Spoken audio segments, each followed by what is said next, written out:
Islam got offered a different fight, a welterweight, to be the main event. And Islam said, hey, let's do this in July. He has some stuff going on. Dana speak about it. He has some stuff going on, but I can tell you this. If this fight was off in June, and Islam even have on one leg, he would have took the fight. Update berita UFC yang menarik untuk diikuti. Berita pertama datang dari sang mega superstar terbesar sepanjang sejarah UFC yang memiliki fanbase dan juga haters terbanyak di UFC.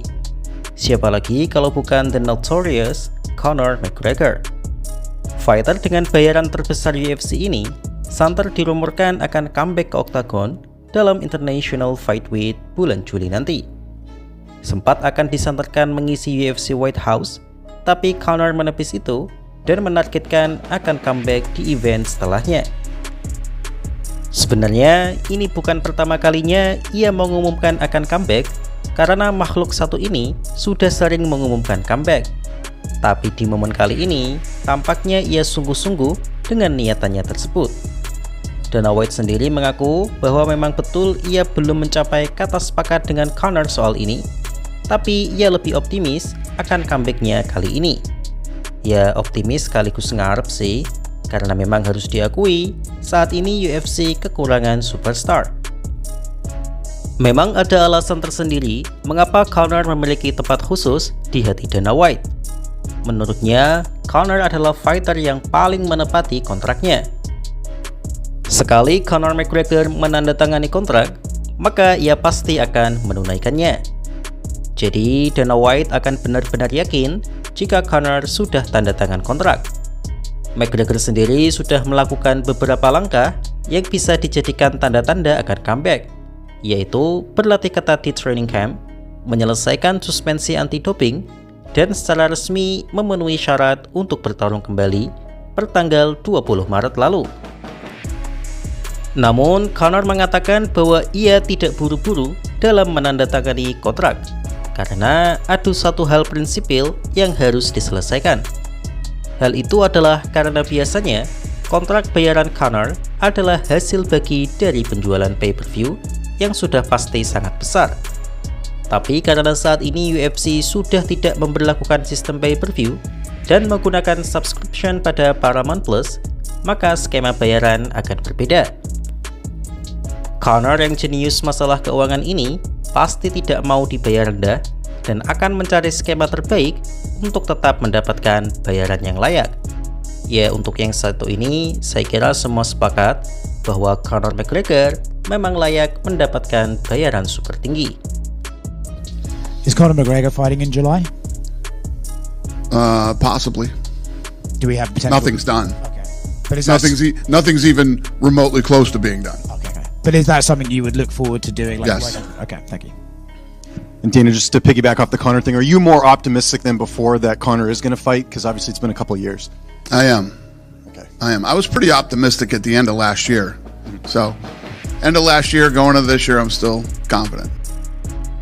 Sebelumnya sempat dikabarkan bahwa yang akan mengisi main event International Fight Week adalah sang juara kelas welter, yaitu Islam Makhachev. Hal ini berdasarkan apa yang dikatakan oleh sang manajer, yaitu Ali Abdelaziz. Namun, hal ini langsung ditepis oleh sang presiden Dana White dengan menggunakan baju Zuffa boxingnya, yang mengatakan bahwa Makhachev akan comeback di bulan Agustus. Ya, ini cukup masuk akal jika Conor benar-benar direncanakan comeback di bulan Juli. Mengingat, tidak mungkin seorang Conor mau ditaruh di partai selain main event.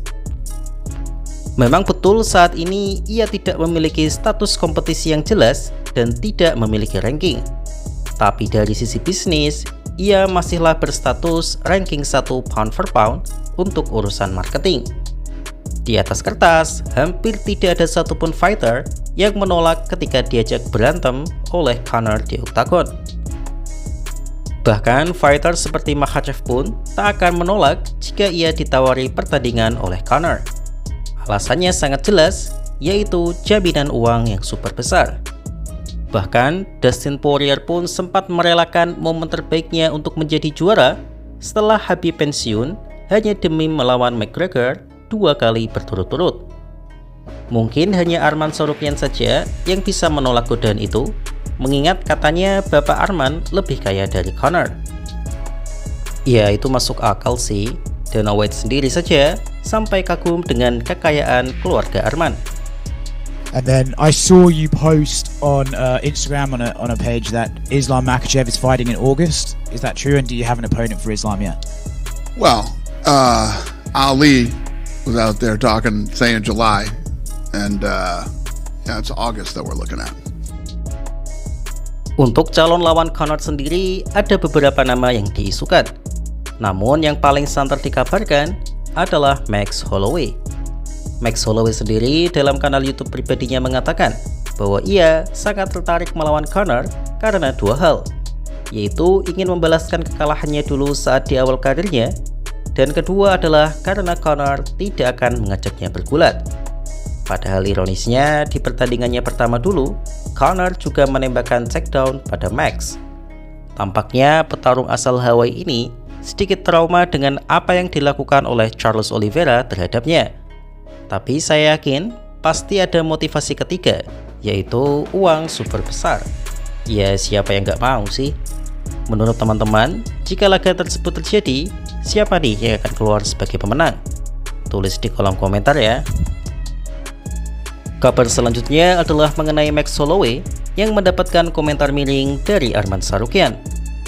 Petarung yang aktif farming kompetisi di luar UFC ini mengatakan bahwa masa Max Holloway sudah habis di UFC. Menurut Arman, prime Max Holloway sudah berakhir dan ia hanya akan bertarung untuk mengumpulkan uang dan pensiun setelahnya.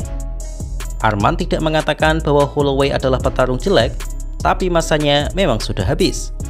Holloway yang sekarang berbeda dengan Holloway yang dulu.